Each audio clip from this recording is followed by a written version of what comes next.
আসসালামু আলাইকুম রহমতুল্লাহি ওবরকাতুহু। সম্মানিত দর্শক, আজকে যে বিষয়টি নিয়ে আলোচনা করব, সেই বিষয়টি সম্পর্কে জানেন না এমন কোনো দর্শক নেই। সেটা হলো পালানো। আমাদের শৈশবে আমরা নিজেরা পালিয়েছি। কখনো খেলার ছলে, পলাপুলি খেলা। আর কখনো প্রয়োজনের তাগিদে কোনো একটা অন্যায় করেছি, এখন লুকিয়ে থাকতে হবে। আবার আমরা নিজেরা যেভাবে পালিয়েছি, সেই পলানোর অনেকগুলো দৃশ্য খেলার ছলে হোক কিংবা প্রয়োজনের তাগিদে হোক, তো আমরা প্রায়ই ধরা পড়ে যেতাম। কেউ দেখে ফেলত। আমরা তখন অনুনয় বিনয় করে বলতাম যে, "আমরা যে পালিয়েছি এ কথা কাউকে বলো না।" এরকম দৃশ্য দেখুন, আপনাদের মনে পড়ে কিনা?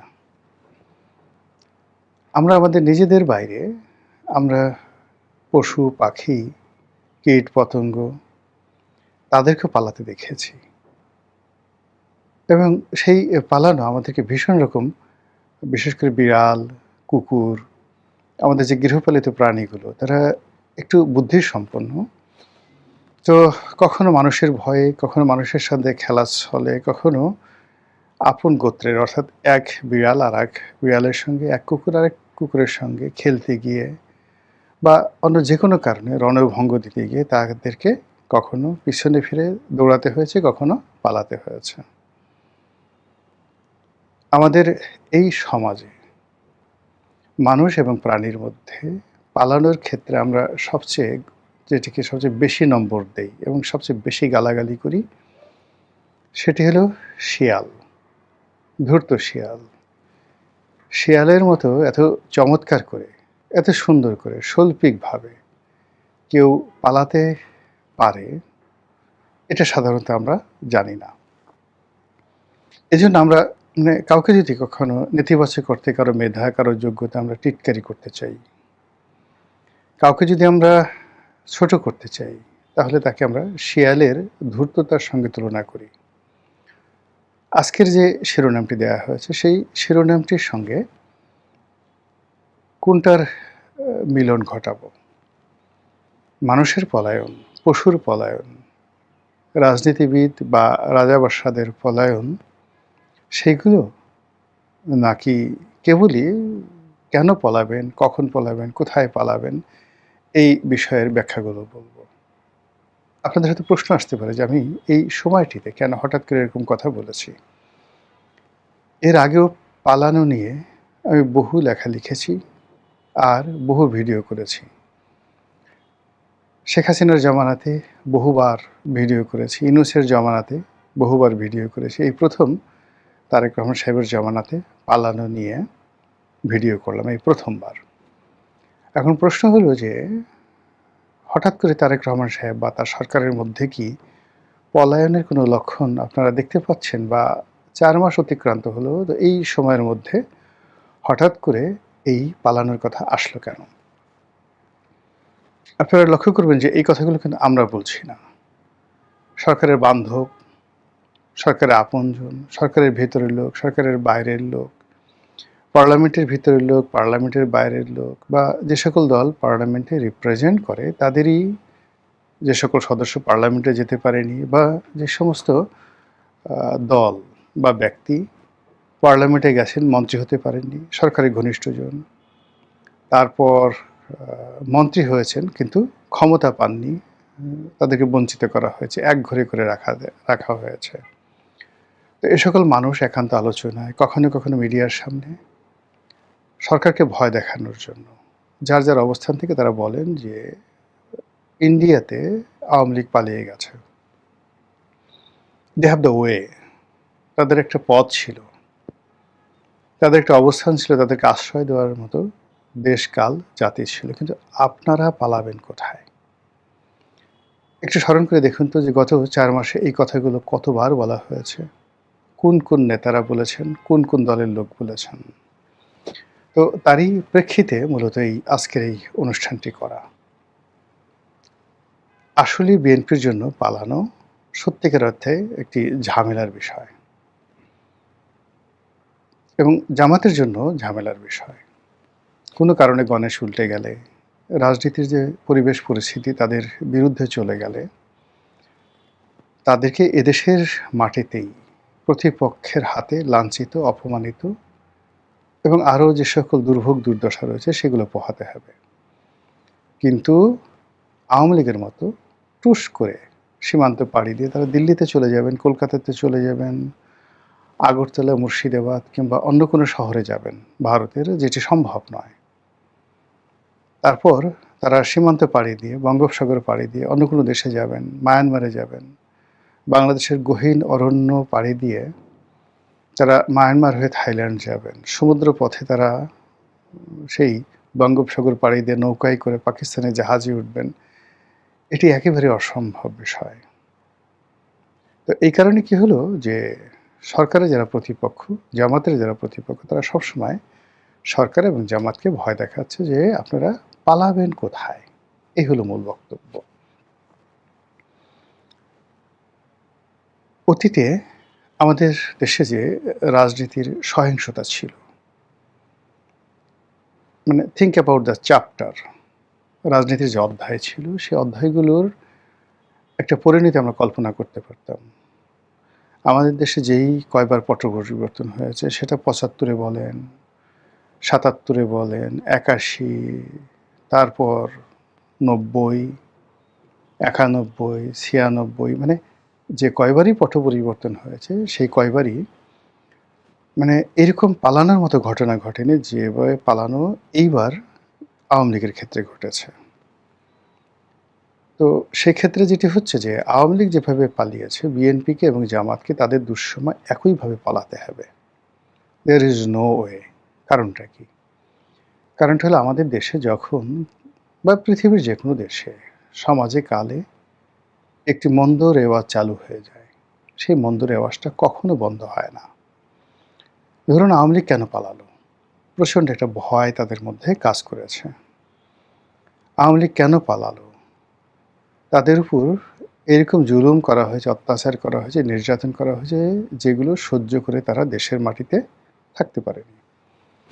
আওয়ামী লীগ জমানার শেষ দিকে বহু খুন হয়েছে, পুরো জমানা জুড়ে অসংখ্য গুম হয়েছেন, খুন হয়েছেন, ধর্ষণ থেকে শুরু করে সামাজিক যে অপরাধ, রাজনৈতিক অপরাধ, তার সীমা পরিসীমা নেই। কিন্তু এই দেশে বসবাস করার মতো তারা বিরোধী দলের জন্য একটি পরিবেশ সৃষ্টি করেছিল। তারা মামলা দিত, মোকদ্দমা দিত, একটু দেরি হতো। ওই জমানাতে মানে কোর্ট কাছারিকে শেখ হাসিনার পেটিকোট বলা হতো। এর কারণ হলো তারা সরকারের কথার বাইরে কোনো কিছু করে না। আচ্ছা, এখন কি অবস্থা আছে বলেন তো? এখন কার মানে আপনি বিচারাঙ্গন নিয়ে কি বলবেন? গত ২টি বছরে যেখানে ন্যায় বিচার পাওয়ার কথা ছিল, সেই ন্যায় বিচার কি হয়েছে? যেখানে আদালতের সুমোটো রুল দেওয়া উচিত ছিল, সেখানে আদালত নিজেই মজলুম হয়ে গেছে। দেশের একজন প্রধান বিচারপতি পলাতক, আর একজন প্রধান বিচারপতি জেলখানাতে। অ্যাপিলেট ডিভিশনের বিচারপতিরা প্রকাশ্য রাজপথে মার খেয়েছেন। বিচারপতি, তোমার বিচার করবে যারা, আজ দেখেছে এই জনতা। এই ধরনের কথাবার্তা পাকিস্তান আমলে বলা হতো, বাংলাদেশ আমলেও এরকম অনেক গান হয়েছে। কিন্তু মহামান্য সুপ্রিম কোর্টের অ্যাপিলেট ডিভিশন অথবা হাইকোর্ট ডিভিশনের কোনো সম্মানিত বিচারপতিকে পিটুনি দেওয়া হয়েছে, মারধর দেওয়া হয়েছে রাজপথে। এটি জুলাই বিপ্লবের সময় ঘটেছে। সাধারণ জনতা বিচারালয় আক্রমণ করেছে, বিচারকরা বিচারাঙ্গন ছেড়ে পালিয়ে চলে গেছেন। এটি গত ২ বছরে ঘটেছে। তো পরবর্তীতে আবার যারা ক্ষমতায় এসছেন, ঢালাওভাবে যেভাবে বিচারপতিদেরকে, মানে পুলিশ যেভাবে, পুলিশে চাকরি খাওয়া হয়েছে, সিভিল অ্যাডমিনিস্ট্রেশনে চাকরি খাওয়া হয়েছে, বিচারপতিদেরকে ওইভাবেই দলীয় একটা ট্যাগ লাগিয়ে গণহারে তাদেরকে তাড়ানো হয়েছে। তো বেঞ্চে যারা ছিলেন, অর্থাৎ বিচারাঙ্গনে যারা ছিলেন আওয়ামী লীগ জমানায়, তাদের প্রায় সবাইকে তাড়ানো হয়েছে। যারা আছেন তারা ধুক ধুক করে কোনো মতে বেঁচে আছেন। অনেকটা প্রাচীরের গাত্রে এক নামগোত্রহীন ফুটি আছে ছোট ফুল, অতিশয় দিন, ধিক ধিক করে তারে কাননের সবাই। মানে তারা এমনভাবে আছেন যে কোনো মতে জ্বলছেন এবং আশেপাশের সব লোক তাদেরকে গালাগালি করছে। এর বাইরে আপনি যদি বারের কথা চিন্তা করেন, আওয়ামীপন্থী যত শীর্ষ আইনজীবী রয়েছেন, জুনিয়র, সিনিয়র, ঢাকা কোর্ট থেকে শুরু করে অন্যান্য বেঞ্চগুলোতে, ইউনূসের জামানাতে তো তাদেরকে দাঁড়াতেই দেওয়া হতো না। এখন কিছু আইনজীবী আছেন যারা নিয়মিত কোর্ট কাছারিতে করছেন, যাচ্ছেন, কথাবার্তা বলছেন, কিন্তু যেটিকে বলা হয় লিগ্যাল রাইট, সেই লিগ্যাল রাইটটা একেবারেই নেই। সরকারের ইচ্ছার বাইরে কেউ যাবে এ কথা কেউ কল্পনাই করতে পারছে না। সেলফ সেন্সরশিপ, আত্মনিয়ন্ত্রণ এবং নিজের নিজের অবস্থান থেকে সরকারকে তুষ্ট রাখার যে চেষ্টা এবং তদবির সবাই এই রাষ্ট্রে করে যাচ্ছেন। এতে করে আওয়ামী লীগ জমানাতে রাষ্ট্রে বসবাসের যে উপযোগিতা ছিল, রাষ্ট্রযন্ত্রের কাছে কিছুটা হলো আশা এবং আকাঙ্ক্ষা ছিল, এবং ন্যায় বিচারের ব্যাপারে একটু ধীর গতিতে হলেও মানুষ আশা করতে পারত যে লোয়ার কোর্টে না হলেও মানে হাইকোর্টে হবে। এবং শেখ হাসিনা ব্যক্তিগতভাবে যদি কাউকে টার্গেট না করে থাকেন তাহলে তার জামিন হাইকোর্ট থেকে হবে, অথবা শেখ হাসিনাকে সামহাউ বললে বা তার কাছে গেলে যে কোনো একটা মাধ্যমে একটা সমাধান পাওয়া যাবে। কিন্তু একই বাংলাদেশ, এ বাংলাদেশে শুধু সমস্যা তৈরি হচ্ছে কিন্তু সমাধানের কোনো কেউ নেই। কোনো মানুষ, কোনো রাজনৈতিক নেতৃবৃন্দ, কোনো মন্ত্রী, এমপি, আমলা কামলা কারো দরবার আর্ত মানবতার জন্য, মজলুমের জন্য খোলা নেই। ফলে আমলাতান্ত্রিক জটিলতার মধ্যে যে যার অবস্থানে বসে এতটা হাহাকার করছে, আর নিজের মনের মধ্যে প্রতিহিংসা, জিঘাংসা, হিংসা, দেশ বিদ্বেষ, ক্ষোভ, বিক্ষোভ, অনেকটা যাকে বলা হয় সেই যৌতুগৃহের মতো, যেটাকে গ্যালভানাইজিং ইউনিট বলা হয়, যেখানে লোহা গলিয়ে একেবারে পানির মতো করে ফেলা হয়। ঠিক ওই যৌতুগৃহ, সেই যৌতুগৃহের মতো মানুষের মন এবং মস্তিষ্ক টক বগিয়ে ফুটছে। ফলে এই অবস্থাতে যদি কোনো কারণে ক্ষমতার একটা ট্রানজিশন হয়, তাহলে মানে এই তিনটি, এখানে ৩ থেকে ৪টি পক্ষ আছে এই মুহূর্তে। ডক্টর মোহাম্মদ ইউনূসের একটি পক্ষ, তাদেরকে মদদ দিয়েছে বিদেশি যে সকল পক্ষ বাংলাদেশে আছে, তারা সরাসরি বিদেশি কিছু লোকজন, বিদেশি রাষ্ট্রের যারা প্রতিনিধি তারা, এবং সেই সকল রাষ্ট্রের যে সকল দালাল রয়েছেন, ফড়িয়া রয়েছেন তারা। এই গত ২ বছরে সাংবাদিক, সাহিত্যিক তো এখন আসলে নেই বললেই চলে, সাংবাদিক নামধারী কিছু লোক আছেন, কিছু নব্য ব্যবসায়ী, নব্য রাজনীতিবিদ, ধড়িবাজ, যে সকল লোকজন তৈরি হয়েছে গত ২ বছরে, বিশ্বাস করেন তাদের পালানোর কোনো জায়গা নেই, নো ওয়ে। অথচ আপনি যদি পৃথিবীর ইতিহাস দেখেন, যুদ্ধের ইতিহাস দেখেন, মানে সব ক্ষেত্রে একটা এক্সিট প্ল্যান থাকে। আমাদের ঘরে জানালা থাকে, দরজা থাকে, ময়লা আবর্জনা নামার জন্য ড্রেনেজ পাইপ থাকে, আমাদের শরীরে আমরা যে সকল পোশাক আশাক পরি সেটা খোলার জন্য বাটন থাকে, বোতাম থাকে, হাতা থাকে, তারপর প্যান্টের সেই চেইন থাকে, আপনি আপনার প্রয়োজন সারতে পারেন। কিন্তু এখনকার যে রাজনীতি, পুরো রাজনীতিতে এরকম একটা বদ্ধ শৃঙ্খলের মধ্যে ঢুকে দেওয়া হয়েছে, এরকম একটা বদ্ধ ঘরের মধ্যে ঢুকে দেওয়া হয়েছে, এখান থেকে আপনি বের হতে পারছেন না। সীমানা পাড়ি দেওয়া তো পরের কথা, অথচ যখনই এরকম কোনো কাজ করা হয় রাজনীতি বা অন্য যে কোনো জায়গাতে, প্রায় সব ক্ষেত্রে একটা সেফ এক্সিট থাকে, পালানোর একটা পথ থাকে, ফেরার একটা পথ থাকে, ফিরে আসার একটা পথ থাকে। কিন্তু এখন সকল পথগুলো, আসার পথ এবং যাওয়ার পথ, রীতিমতো সিল্ড হয়ে গেছে, বন্ধ হয়ে গেছে।